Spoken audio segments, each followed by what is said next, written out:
We do hip replacements when patients have arthritis of the hip, which is essentially loss of cartilage.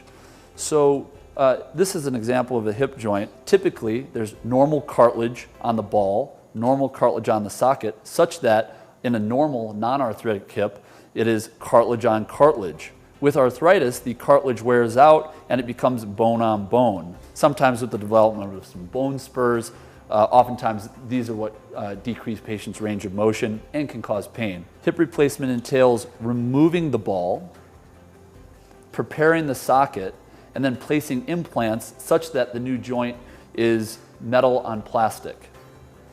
We use metal and plastic parts. This is an example of a stem that would go down into the into the femur. The socket is prepared to size-specific sizes and then placed into the socket. And then a piece of plastic, a hard plastic, locks into that metal liner.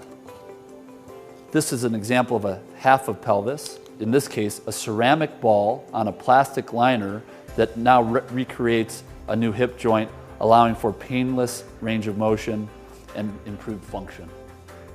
There are a lot of different ways to place a hip replacement. Bottom line is you've got to get the parts in good position. Traditionally, there's an approach from the side. There's one approach from the back, what we call a posterior approach.